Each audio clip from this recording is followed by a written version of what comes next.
지난주는 또 여러분 기도해 주셔서 또 휴가를 은혜 가운데 잘 마치고 돌아왔습니다. 감사드리고요.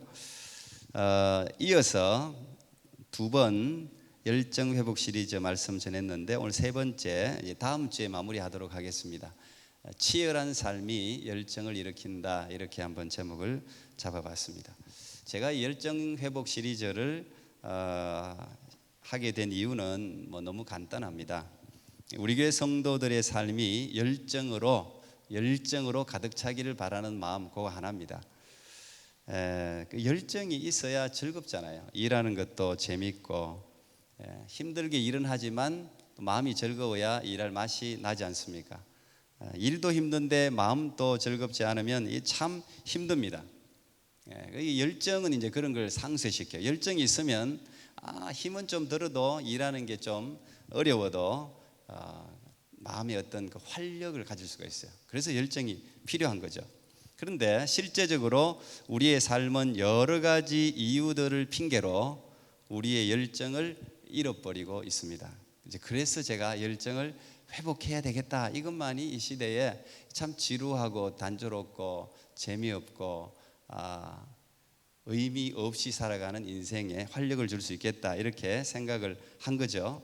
잃어버린 열정을 회복해야 삶이 회복돼요. 우리 일상적인 삶이 회복될 수가 있습니다. 일도 재미있고 마음이 피곤하지 않고, 마음이 피곤하면 다 피곤해요. 몸도 피곤하고, 몸이 피곤하면 당연히 직장에서도 능률이 오르지 않고 인간관계도 좀 이렇게 뻑뻑해지고 형통하지가 않습니다.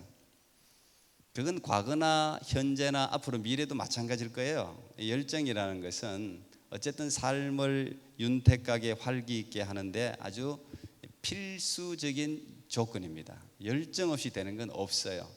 세상 만사가 전부 다 열정을 가진 사람에 의해서 다 이루어졌습니다.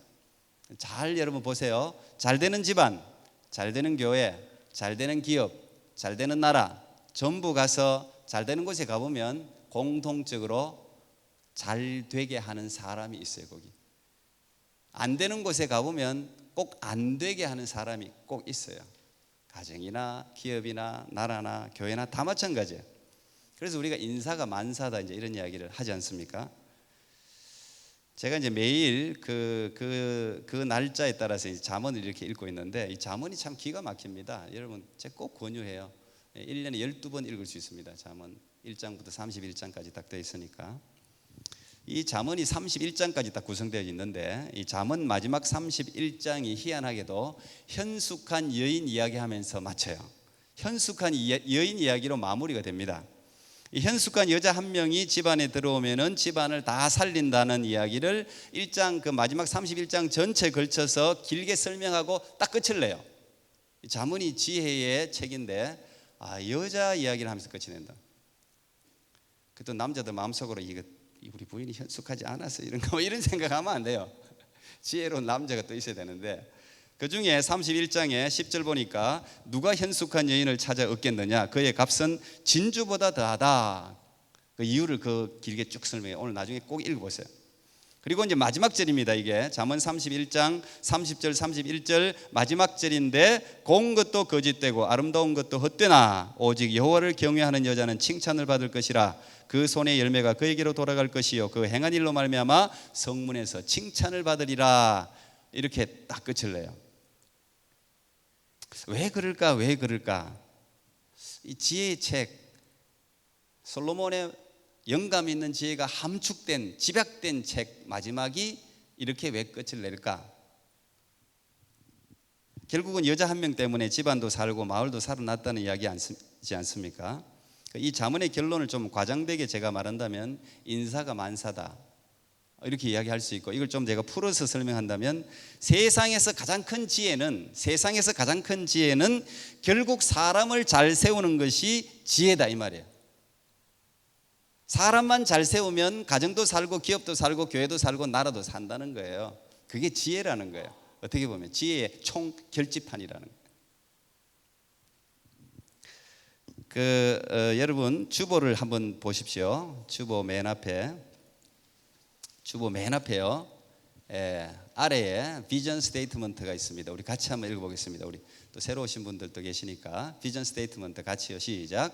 땅 끝까지 예수 사랑 전하고 예수 사람 만들어 하나님의 명예를 회복하고 하나님의 나라가 이 땅에 오게 하는 것입니다. 사실 우리 교회는 이 비전 스테이트먼트에 의해서 움직이고 있습니다.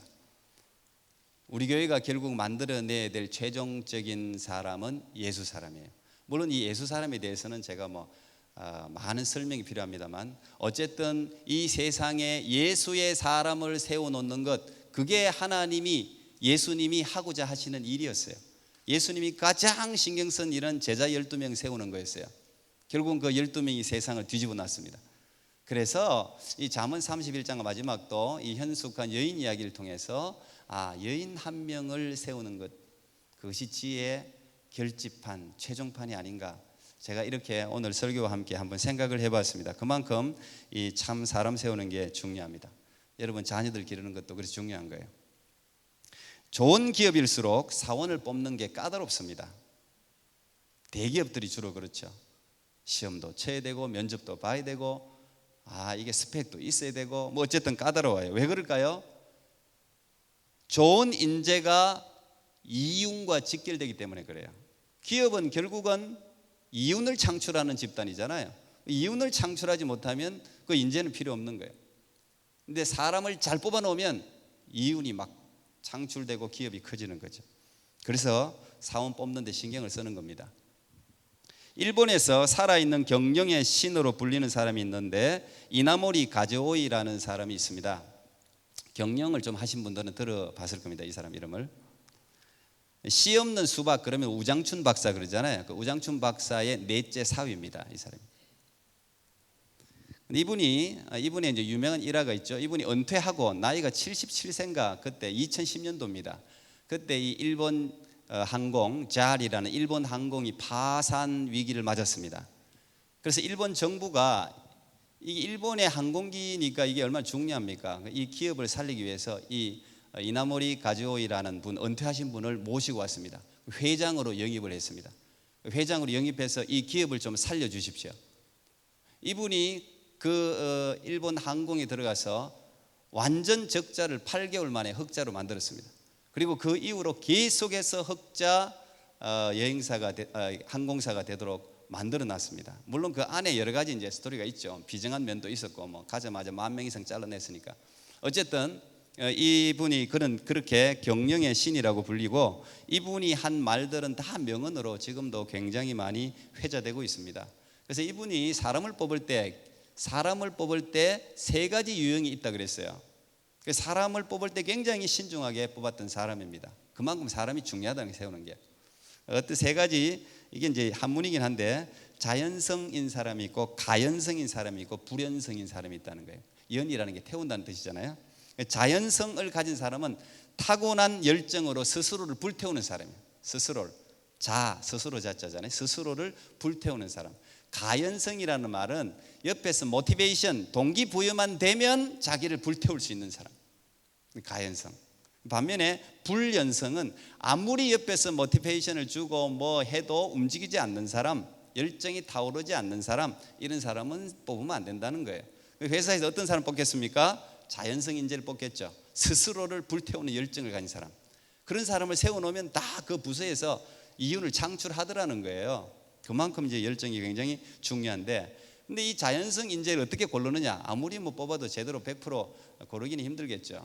근데 그 인재가 갖춰야 될 항목 중에 조건이 자발과 자율성을 가진 사람, 그 다음에 치열과 치밀성을 가진 사람, 이런 사람 뽑아내면 틀림없다는 거예요.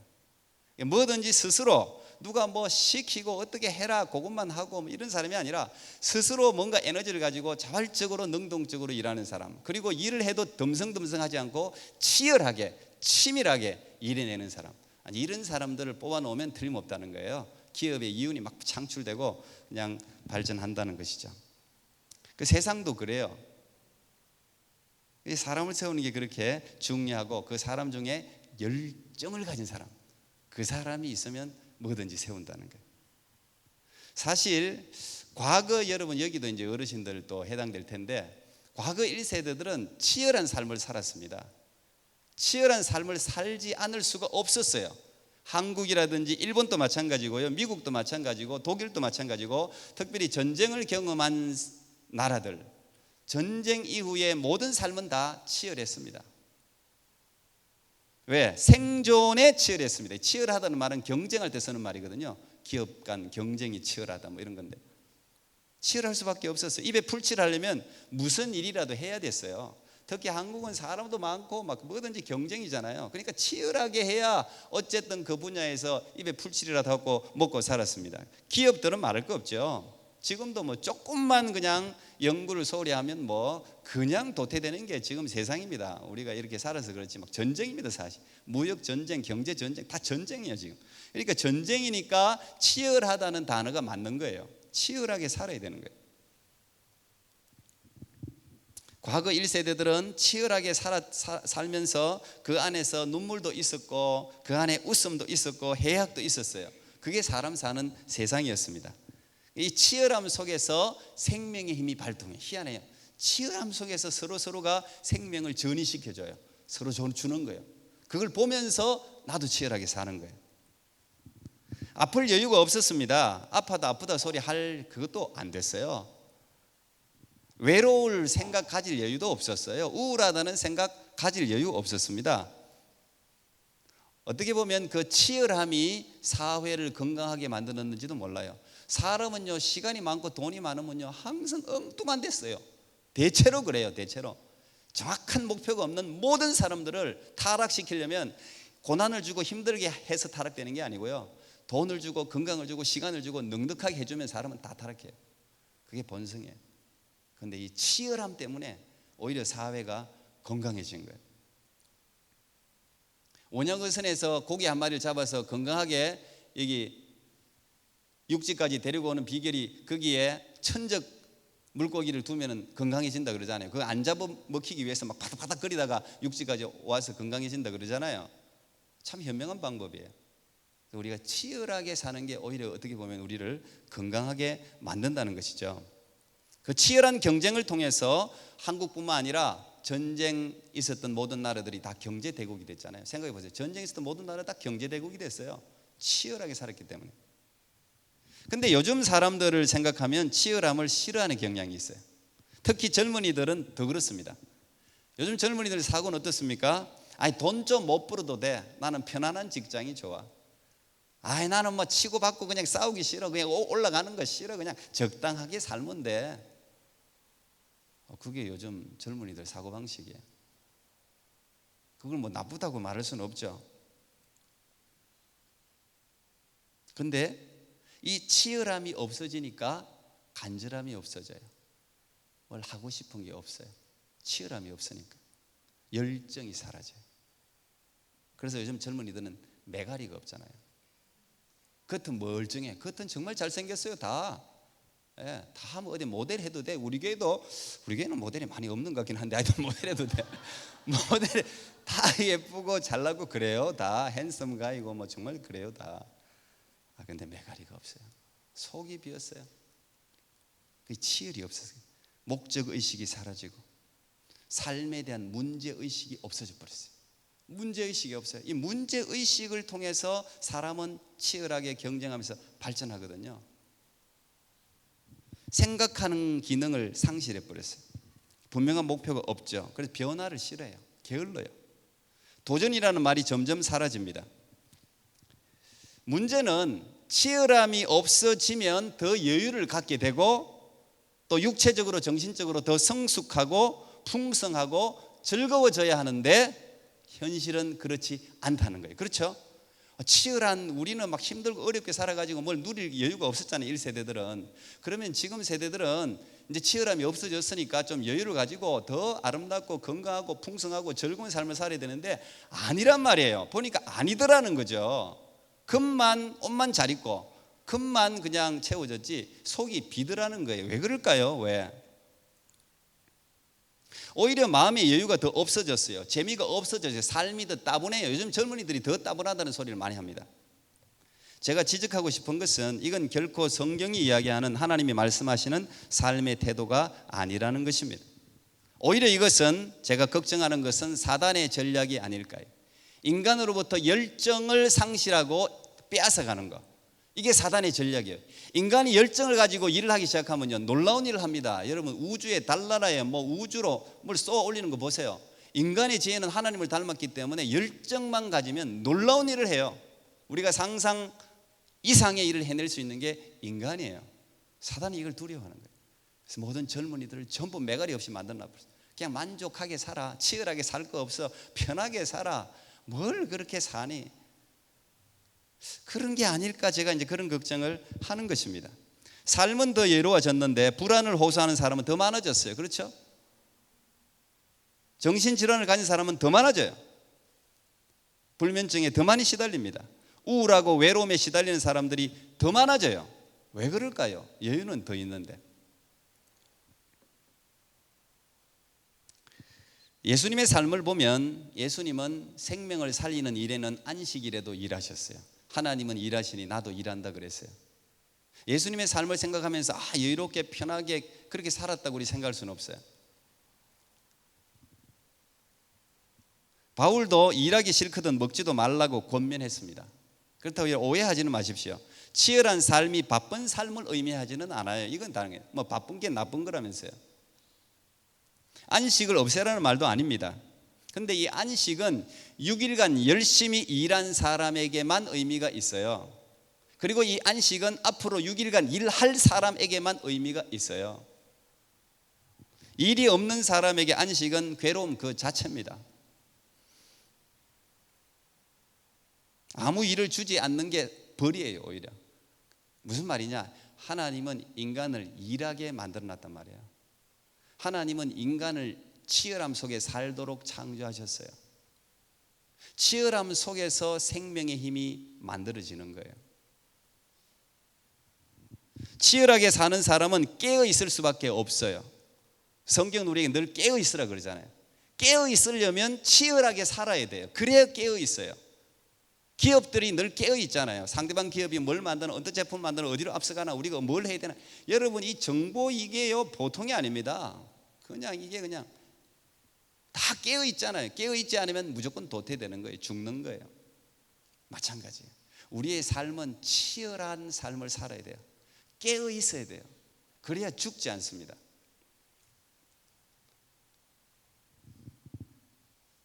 제가 그 학비를 충당하면서 자기 스스로가 학비 벌어서 공부하는 학생들 많지 않습니까? 여기도 많은데 참 쉽지 않습니다.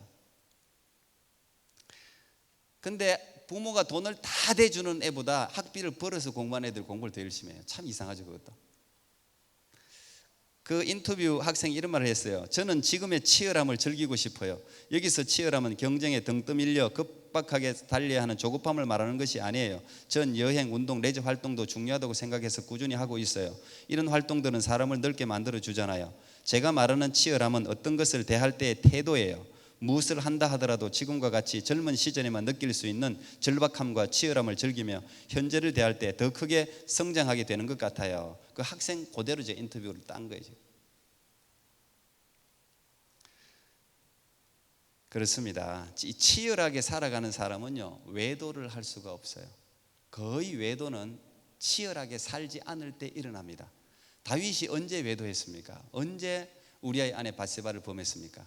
치열하지 않을 때, 혼자서 한가롭게 궁중을 거닐고 있을 때, 그때 엉뚱하게 마음을 썼단 말이죠. 우리 이곳에 있다 보니까 박사과정 하는 분들도 굉장히 많은데, 이 박사과정이라는 게 참 저는 박사를 공부를 해본 적은 없지만 정말 쉽지 않죠. 예외도 있겠지만 대부분 재정적인 어려움이 있습니다. 일단은.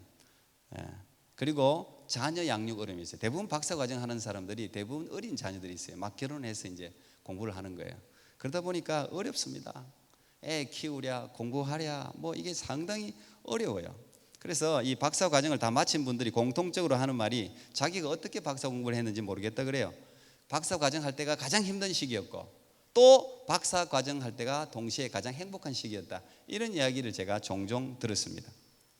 그러나 다시 하라면 못한다. 이제 그거에서 그들이 그 일을 할 수 있었던 것은 목표가 있는 치열한 삶을 살았기 때문에 그래요. 목표가 있는 치열한 삶을 살았기 때문에 그 치열함 자체에서 열정이 생산되기 때문에 그게 가능한 거예요. 안 그러면 상당히 힘듭니다. 그래서 치열함 그 자체가 생존이고 생명입니다. 자, 이제 제가 설교를 마무리해야 됩니다. 이제 본문 이야기를 좀 하겠습니다. 본문 이야기 하면서 마무리하겠습니다. 이 본문 이야기는 우리가 보통 열정적인 이런 인생을, 치열한 인생을 살고 싶지만 열정을 빼앗기는 순간을 만나잖아요.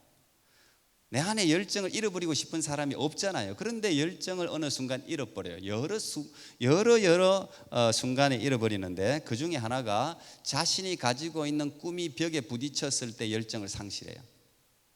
그리고 심한 반대에 부딪혔을 때, 반대하는 사람이 너무 많아. 그리고 꿈이 현실에 부딪히면서 이루어지지 않을 때, 그 기간이 너무 길 때 사람들은 열정을 상실하게 됩니다. 그걸 자꾸 반복하다 보면 낙심하게 되죠.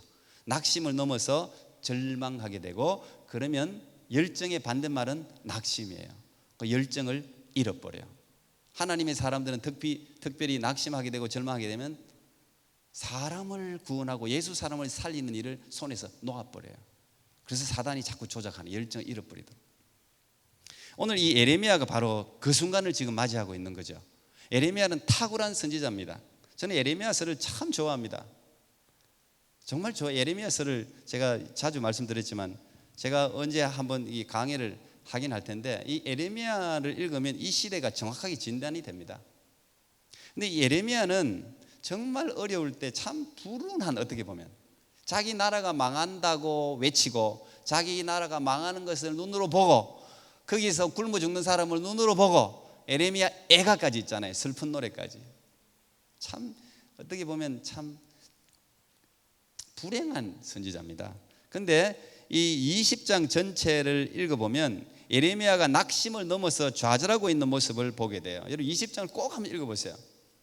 이 20장 마지막에서 어떻게 20장 마무리를 하냐 하면 20장 18절, 어찌하여 내가 태에서 나와서 고생과 슬픔을 보며 나의 나를 부끄러움으로 보내는고. 다시 말하면 엄마가 왜 나를 낳아가지고 이 고생을 하게 하냐 이 말. 자기 생일을 저주하면서, 욥도 비슷했죠. 얼마나 괴로웠으면, 왜 엄마가 나를 낳지만 않았어도 내가 이 고생, 내가 이런 수모를 당하지 않을 텐데. 지금 이거예요. 그러면서 오늘 여러분 읽은 7절에 보니까 하나님이 나를 이겼단 말이에요. 나는 안 하고 싶은데 하나님이 더 강하니까, 내가 힘이 없으니까 어쩔 수 없이 하나님께 져서, 하나님이, 다른 번역서에 보면 하나님이 나를 속였다 이렇게 표현해요. 나를 속여가지고 나를 조롱거리가 되게 했다. 하나님이 하라는 말을 내가 안 할 수가 없으니까 계속 했는데 그 외치는 말이 뭐였습니까? 이 이스라엘은 망한다. 바벨론에 의해서 망한다. 다시 말하면 오늘날 우리나라로 치면 저 중국에 의해서 우리나라는 망한다. 러시아에서 우리나라는 망한다. 항복해라. 이거의 메시지였어요. 그걸 듣기 좋아하는 사람이 누가 있어요? 근데 그렇게 망한다 했으면 빨리 좀 하나님이 손을 봐가지고, 야 에레미야가 너 진짜 살아있는 선지자야? 그러면서 바벨론이 빨리 좀 쳐들어와가지고 어떻게 좀 망했으면 괜찮은데, 결국은 물론 망했지만 에레미야가 이런 선포를 하고 40년도 더 지나서 망했어요. 그러니까 이 하루 이틀도 아니고 1년 2년도 아니고 10년 20년도 아니고 똑같은 말을 지금 여러분 생각해 보세요. 10년 20년 30년을 이 이야기를 하고 있다 생각해. 아무 일도 안 일어나. 자기는 바보 취급받고 길거리에서 외치다가 이제는 성전에서 외쳤어요. 하나님은 성전까지 인도했네요. 근데 성전에서 외치니까 드디어 핍박이 들어오기 시작하는 거예요. 성전을 지키는 사람, 오늘 그 위에 보니까 바스훌이라는 사람 나오잖아요. 이 사람이 성전 지키는 제사장인데 이거 엉터리 이야기하고 막 이렇게 이야기하니까 그냥 잡아가지고 매를, 유대인들은 40대까지 40에 한 대 뺀 매까지 때릴 수 있죠. 아마 그 정도까지 맞았을 거예요. 에레미야가 매 맞는다는 게 보통이 아니잖아요. 매를 맞고 감옥에 가둬버렸어요. 그것만 했습니까? 아니에요. 사람들이 다 다니는 길거리에, 제일 번화한 길거리에 묶어가지고, 벌거벗겨가지고 묶어가지고 사람들 조롱거리가 되게 했어요. 한 번 더 외쳐봐라. 그러니까 이 예레미야의 이 상심이라는 것은 말할 수가 없어요. 하나님 도대체 왜 나를 이렇게 조롱거리가 되게 합니까? 내가 힘이 없어서 하나님을 대적할 수도 없고. 그래서 자기가 할 수 있는 일이 뭐예요? 이제부터는 절대 하나님 말씀 내가 안 전하겠습니다. 하나님 이름조차도 내가 부르지 않겠습니다. 그렇게 결심을 해버렸어요. 결심을 해요. 안 하게. 이제 안 해. 못해 이제 하나님. 빨리 일이 일어나게 하든지. 이게 뭡니까 지금 10년 20년 3년. 그런데 안 하려고 하니까 오늘 모르겠어요. 9절에 보니까 제가 이 말씀도 참 좋아하는데, 내가 다시는 여호와를 선포하지 아니하며 그의 이름으로 말하지 아니하리라 하면 나의 마음이 불붙는 것 같아서, 나의 마음이 불붙는 것 같아서 견딜 수 없단 말이에요. 여러분, 진실을 보면서 진실을 외면하면 안 되잖아요. 하나님 말씀이 마음속에서 이게 막 살아가지고 역사하는데 이게 그래서 하나님 말씀이 있는 사람은요, 열정을 품을 수밖에 없어요. 하나님이 열정이기 때문에. 이게 막 그냥 이게 올라오니까 이거 어쩔 수가 없는 거예요. 예레미야에 비하면 뭐 저야 아무것도 아닌 사람이지만 저는 예레미야 이 20장 심정을요 너무도 잘 이해할 수 있어요. 제가 이민교회 개척하고 하면서 이런 비슷한 경험을, 뭐 똑같지는 않지만 이런 비슷한 과정을 경험했거든요. 열정이 있고 비전이 있고 그것 때문에 뭔가 꿈이 있는데 이게 계속 부딪히니까 저는 그나마 지지해 주는 분들이나 계셨죠. 예레미야는 그런 사람도 없어요. 그러니까요, 그게 1년, 2년, 3년, 4년, 5년, 6년 막 가는데요, 이게 낙심이 되고 열정을 상실하게 되더라고요. 그러니까 저도 그냥 뭐 사실 이민 목회 편하게 하려면 편하게 할 수 있어요. 그냥 편하게 그냥 가는 대로 그냥 가지 뭐, 이렇게 생각을 하게 된다고요. 제가 그냥 그렇게 가지 뭐. 근데 그렇게 가다 보니까 오늘 에레미야 같이 마음이 뜨거워서 견딜 수가 없는 거예요. 이게 보면 특히 엘리야 기도회, 이 기도회를 인도 좀 안 하면 좋겠는데, 여러분요, 이게 은혜가 떨어지면 기도 인도하기가 그렇게 어렵습니다. 참 어려워요. 엘리야 기도에 인도하는 게, 설교하는 것보다 기도에 인도하는 게 어려워요. 근데 우리 엘리야 기도에 안 오시는 분들 와보세요. 살아있는 기도회입니다. 하나님이 기도에서 그때 그 어려울 때 제가 기도에 올라가기 싫어갖고요, 죄송합니다, 이 목사가 올라가기 싫어갖고요, 마음이 그게 그렇지 않으니까. 근데 이게 올라오면 하나님이 마음을 주는 거예요. 하나님이 저를 뜨겁게 하는 거예요. 이 시대를 보게 하는 거예요. 이 시대 아픔을 생각나게 하는 거예요. 그러니까 무슨 기도회가 무슨 뭐 원고가 있습니까? 그냥 하나님이 주는 마음으로 기도하는 거 아니에요. 그러니까 여기서 제가 통곡을 하기도 하고 답답해서 소리치기도 하고 하는 거예요. 그 예레미야가 그 마음이라 이 말이에요. 그 마음이라. 여러분, 어쨌든 우리 열정은 어떤 이유로든 깨어질 수 있습니다. 방해받을 수 있고요, 반대자 만날 수 있어요. 1년, 2년, 3년, 10년, 20년이 지나도 이루어지지 않을 수 있습니다. 그러나 거기서 삶이 끝나지 않았다는 사실을 꼭 기억할 수 있기를 바랍니다. 절대 하나님이 이런 우리가 생각하는 그 시점에 끝나는 게 아니에요. 그 시점이 시작되는 것도 아니에요. 그러나 중요한 것은 하나님이 완성한다는 거예요. 그래서 제가 다음 주 설교를 하나님이 열심으로 끝내려고 그래요. 하나님이 하시는 거예요. 내가 하는 게 아니고, 내 열심이 아니라, 내 열정이 아니라 하나님의 열정을 내게 부어서 하나님이 나를 통해서 하는 것을 보게 하는 거예요. 나는 내게 속한 것이 아니라 하나님께 속해 있다는 사실을 하나님이 기억하게 하는 것이죠. 마지막 말씀 우리 같이 읽겠습니다. 갈라디아서 2장 20절 우리 화면을 보면서 같이 읽겠습니다. 시작. 내가 그리스도와 함께 십자가에 못 박혔나니 그런즉 이제는 내가 사는 것이 아니요 오직 내 안에 그리스도께서 사시는 것이라. 이제 내가 육체 가운데 사는 것은 나를 사랑하사 나를 위하여 자기 자신을 버리신 하나님의 아들을 믿는 믿음 안에서 사는 것이라. 여러분, 신앙생활 하다 보면 오해받을 때 있고 낙심될 때 있고 절망될 때 있습니다. 그러나 하나님이 주어진 그 믿음의 길을 계속해서 걸어가십시오. 거기에 하나님의 은혜가 있는 것이고, 여러분에게 주어진 치열한 삶, 그 주어진 위치를 고수하고 있을 때 기적은 갑자기 어느 날 놀랍게 여러분을 찾아오게 될 것입니다. 기도하겠습니다. 하나님 감사